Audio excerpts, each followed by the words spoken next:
Hi, I'm Daniel Chan from UNSW Sydney. Welcome to another adventure in pure mathematics. In this video, I want to talk about the Artin-Castelnuovo contraction theorem. And I'm very excited to tell you about this theorem because Michael Artin was my supervisor.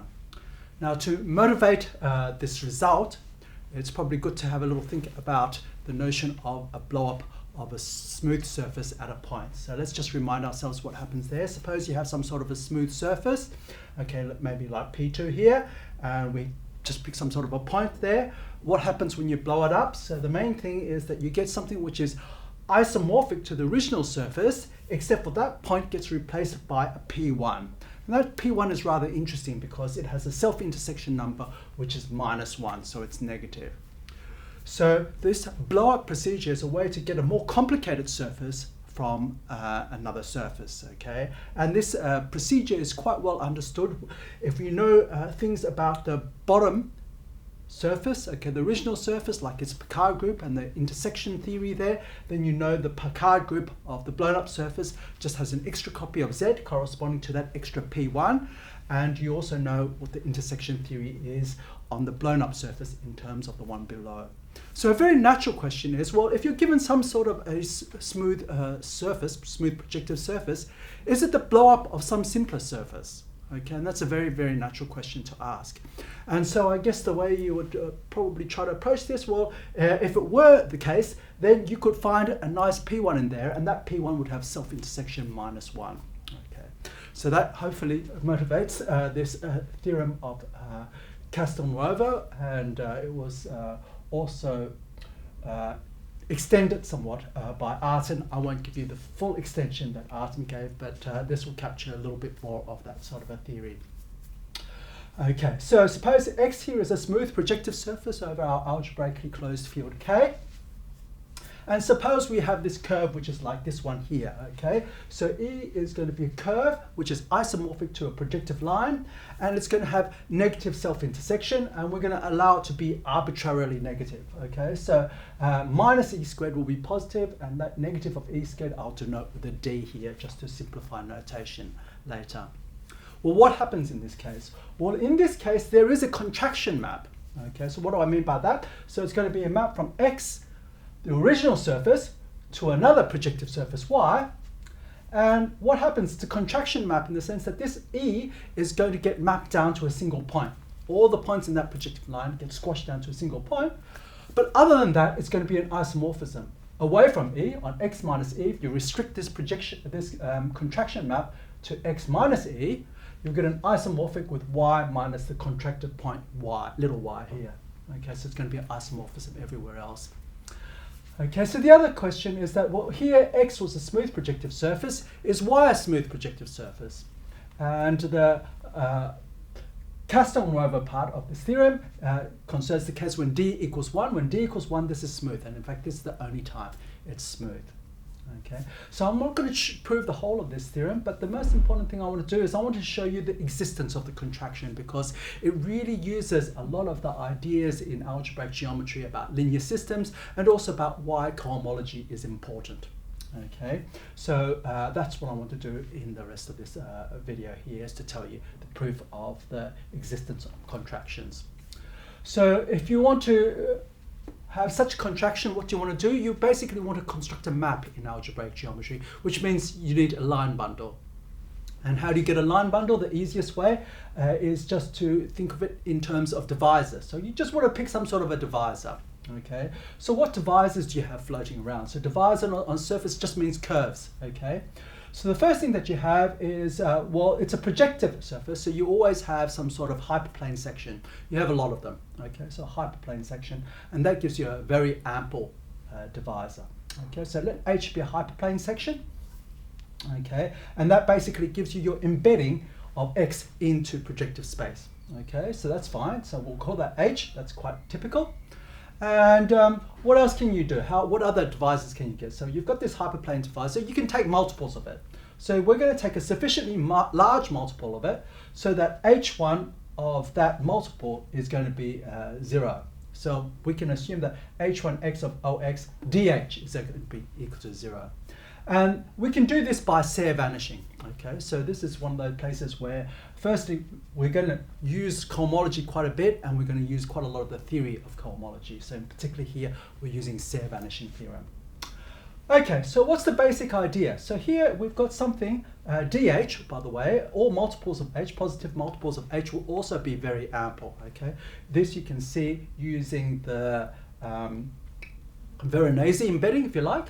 Or another way to see this is that you can see that if h separates points and tangent vectors, then of course clearly the same is true of any positive multiple of h as well. Okay, so that's something that what we have.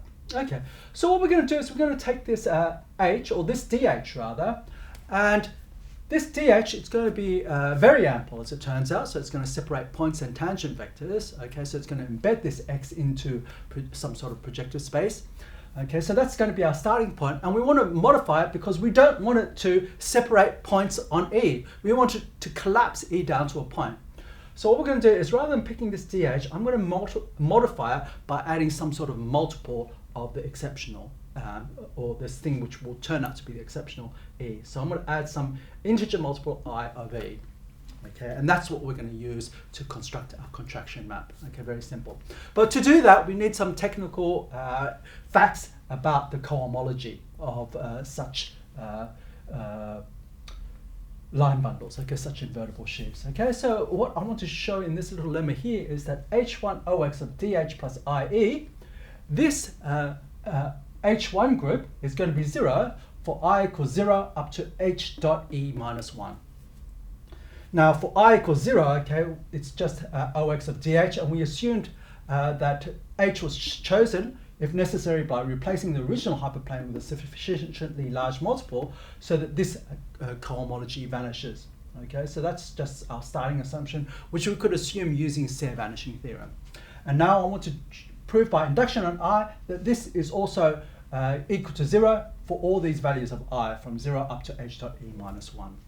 So what's the way we'll do that? Okay, so we use the machinery of cohomology, okay, and we'll argue as follows. So remember, if you look at the structure sheaf OX, you can take the quotient and by the ideal sheaf of E, so that's O minus E, and the quotient will be OE.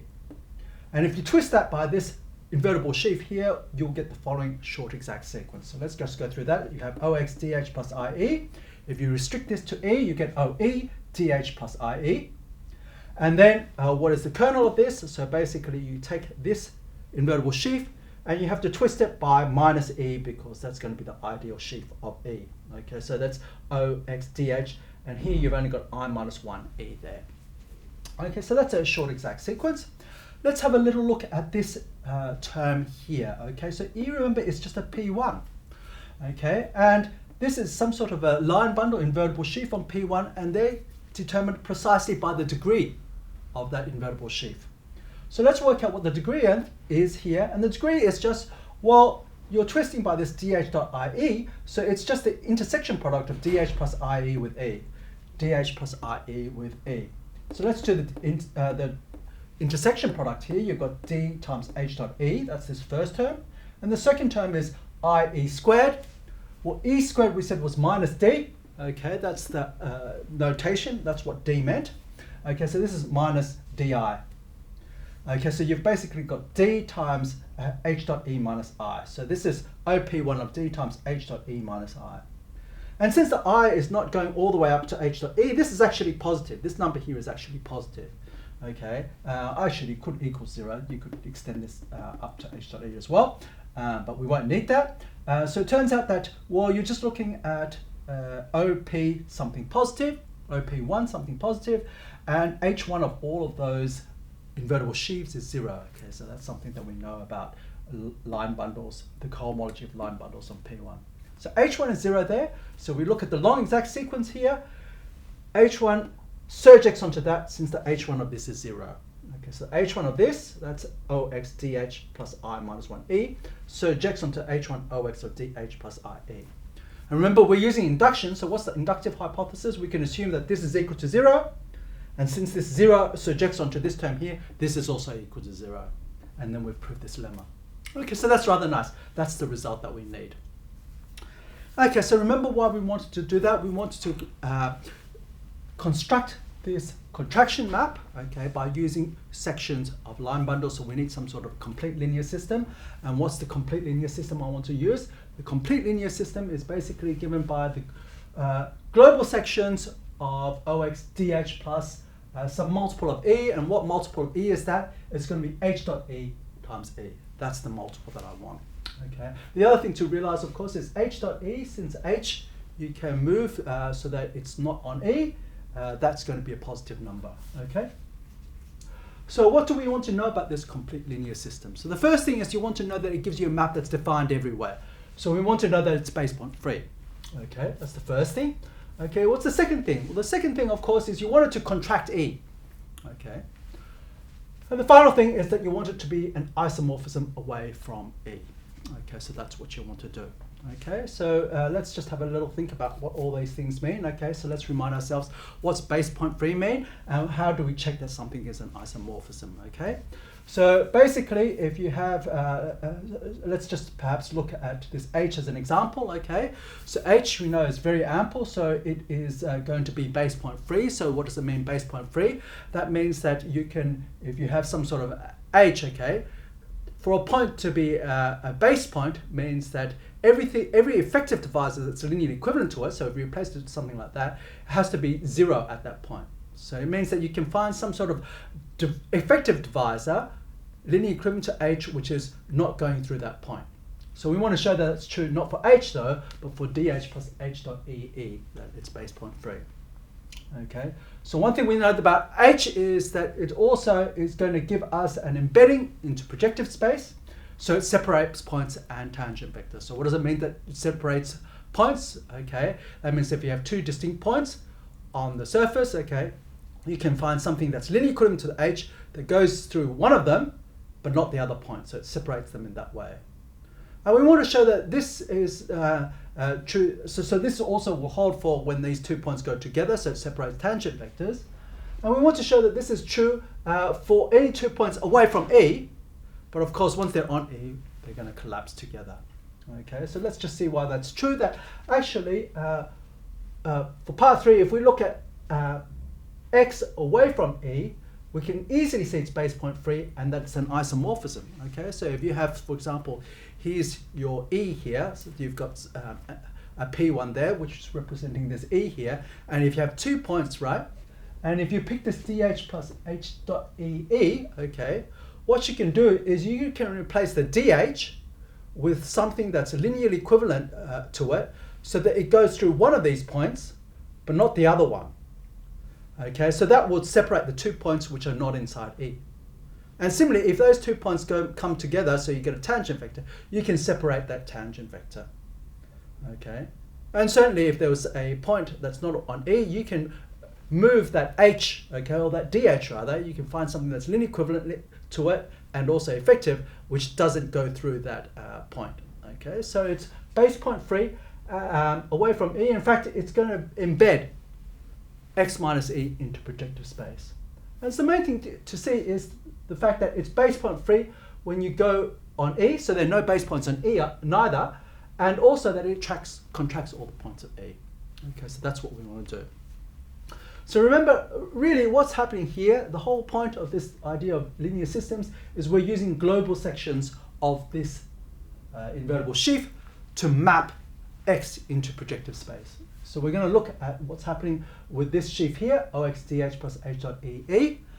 And we're fine with everything away from E, so we're going to restrict to E. So let's restrict this to E, and we'll get this short exact sequence that we had before, where I equals H dot E now. Okay, so restrict this to E, and now the kernel will be A OXDH plus, and the number here will be H dot E minus 1E.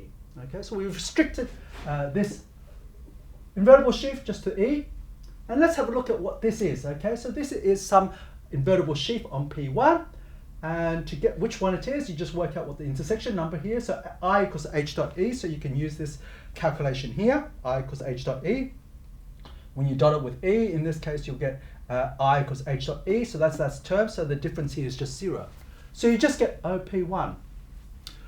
So remember, you're using essentially a basis of global sections to map this into projective space. So you want a basis of global sections here. And let's see what happens when you just restrict all those global sections to this E, which is isomorphic to P1. Okay, so we're going to look at the long exact sequence here. Okay, to see what happens when you restrict those global sections from on X of this invertible sheaf to here. And what we find is, well, remember H1 of this term here is equal to 0 by the lemma. Okay, H1 equals 0. So that means that the H0 term here, that's H0 of, that's actually O dH. Put that in. O dH, yeah.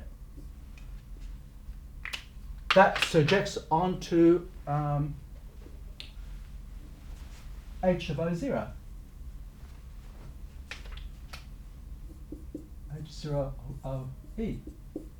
Okay, so H0 of this sheaf here, and this here is just OE, because we showed it was just OP1, and that's just the constants. So what's happening here? Okay, so the question is that, well, you're worried that maybe there were base points on E. Let's just check that there are no base points on E. Well, what is this, does the surjectivity of this tell you? That means that you can find a section here which is like the constant 1, which is not 0 on E. And if you lift that over to here, that means that you can find a global section here which is not 0 at any point of E. Okay, you just pick a non-zero section here. Okay, that's a constant, it's going to be constant, so it's going to be a non-zero constant, so it's going to be non-zero, and then you lift it up here, and that's going to give you something that's a global section here, which is never 0 at any point of E. So that tells you that there are no base points on E. But it tells you actually more, because remember, all the values here, it doesn't matter which point of E is, they're constant. It's constant on all of that. So that means that it doesn't matter which global section, when you restrict down to here, okay, doesn't matter what point of E, they're always going to have the same value. So that means that you actually contract all the points of E down to one point. And that completes the existence of this contraction map. Okay, that's rather nice. Okay, and it completes the proof of the existence of contractions. To show that it's smooth when D equals 1, that's a little bit, quite a bit more tricky, and I don't want to go through that, but it's a very, very classical result about the Castelnuovo contraction theorem there. And it's something which tells you about why, you know, this blow-up procedure is so natural. So basically, you only get the smooth case, okay, precisely is this blow-up sort of situation. So in fact, more can be said. You can say more precisely that if you have a -1 curve, okay, so in other words, a curve E like this, where D equals 1, so the E squared is -1, it is actually the blow-up of a smooth surface, okay? So if you blow up the corresponding point Y of this Y, okay, this is essentially isomorphic to that blow up. Okay, so let's do a little example to see how you might want to use this sort of a contraction theorem. Okay, so let's start with P2 here. Okay, so here you have a line, and you've got 2 points on the line, a blue one and an orange one. Now Bezout's theorem, or rather just calculating it quite easily, is, well, the self-intersection number of a line is of course just 1, okay? Any 2 lines intersecting exactly 1 point as long as they're distinct, okay? So if you blow up this point, blue point, you get a -1 curve here, and the strict transform of this black line that you see up there, its self-intersection number will drop by 1. So that's something that you can show quite easily, just using the theory of intersection theory on the blow-up of a surface. Okay, you can calculate that, yeah, the self-intersection. So remember, the self-intersection of this black plus this blue line is going to be the same as down below. That's going to be equal to 1. And from that you can see that, hence, if you intersect this one with itself, the black line up here with itself, it has to be 0, it goes down by 1. Now let's blow up this orange point, the corresponding orange point here. So that gives you another -1 curve. This blue curve is still -1, but now the black line has become a -1 curve. And since it's the -1 curve and it's the strict transform of this line here, it's isomorphic to P1. So we can apply the Castelnuovo part of this Castelnuovo contraction theorem, and we can contract it. So we can get an isomorphic surface to this, where all of this black line becomes a point, and in particular now, that means that this blue line and this orange line now intersect into a single point here, which is where this black line got contracted to. And those two lines, the blue and orange one, the self-intersection numbers now will increase by 1. So they're now 0 and 0 are the intersection numbers there. And it turns out that this is an example I've talked about in another playlist. This is actually just the biprojective plane. Okay, it's just P1 cross P1, which is isomorphic to the quadric surface.